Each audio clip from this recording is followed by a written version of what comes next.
We have all seen that over the last several months, the debate over vaccination can be so emotionally charged. Now with the CDC giving approval for the Pfizer vaccine for kiddos over the age of 5, that debate could take on a new dimension. What happens in a family when one parent believes the child should be vaccinated and the other doesn't?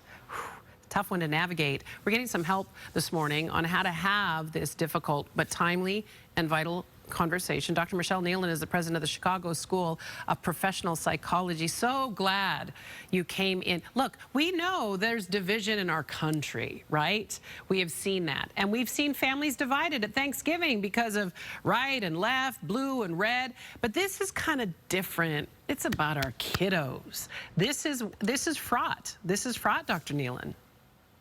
That's right. Great to see you, Michele, and hats off to raising this. You're right. It's an emotionally charged situation, but I have nothing but confidence, despite how divisive things feel right now, that parents can sit down and have this conversation with each other and come to a resolution. And you know why, Michele? It's because parents are partnered at the hip about the well-being of their children. So this may surprise you, but this is about communication 101. And parents know how to do this. Schedule a time without the little ones eavesdropping, without any other schedules pressing on our time. Talking to each other is about listening as much as it is talking. But Dr. Nealon, you and I both know that if one party has their heels dug in, a sometimes reasonable person can become unreasonable. How can we forge that? They can, by being disciplined about giving the other person a chance to say their piece and not jumping in and correcting it, asking open-ended questions like, tell me why you feel that way. And also not fighting to get to the table yourself to get your point of view across and finding points to agree on. Every parent can agree that they want their child safe and well, actively participating in their lives. And then if you can't find an agreement, reaching out to people that you trust, such as your pediatrician, to help you along. And I suppose this isn't a one and done conversation. There may be building blocks in this, right?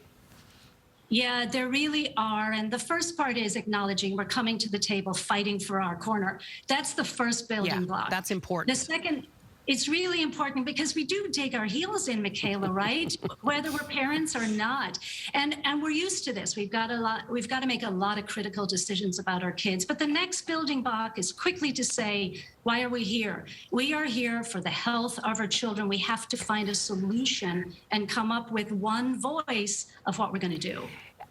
I'm assuming you're probably advising that this conversation happens away from the kiddos because you don't want them feeling involved, stressed about the fact that the mom and dad may be debating or arguing over them. That is actually right, and good for you for raising that point, because you're right. We're living in a divisive time, and those divisions are happening inside our own doors as well. And it's just not good for children to be listening to that level of division and conflict among their parents. So it takes discipline to get the little ones away and to come back with just, this is what the parents have agreed to do. It's further complicated if you have divorced family, right? If parents are divorced and living in separate homes, and then you've got that added, right? Sometimes they co-parent really well. Sometimes divorced couples can't. They can't manage to get over their own feelings in order to co-parent well. What strategy do you suggest? Yeah, you know what, right? Sometimes nothing seems easy for us right now.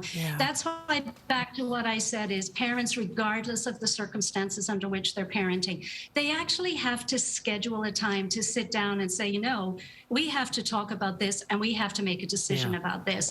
And you know, Michele, getting over ourselves as people with our biases and our values and our beliefs, right? We got to get to the table because we are here for our children and they come first always. Yeah, you know, it's interesting. It strikes me as this isn't a place for compromise, right? It's not like if you're debating over bedtime rules or if they're allowed to go out past curfew or going on a trip without parental attendance. This is about their physical well-being and their health. And that brings another level to it. Yeah, this is high stakes. And I think we're all past that stage of saying, is this or is this not an issue? If this darn COVID-19, it's an issue. Yeah. It's already taken 750,000 lives and growing. I read the other day that over 5 million children in the United States of America alone have been left without a parent My God. because of COVID-19. And you know, it's about the vaccine and the consequences that come with that in addition to health. What happens when schools say, in order to be in person, you have to be vaccinated? You just heard earlier, for sports teams, you have to be vaccinated. So it's also the consequences in terms of the child's general life and engagement that are at stake here. Dr. Nealon, I think the thing that you've impressed upon us so profoundly is that you have to remember, I like the image of boxing, you're in the same corner.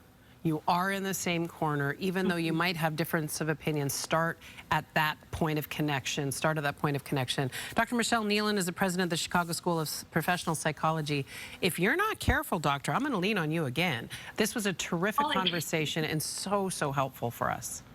Give me a shout, Michaela, and so happy to be of help. Good luck, parents. Yeah, good luck indeed. And take a breath. You can do it. I believe in you. We'll be right back.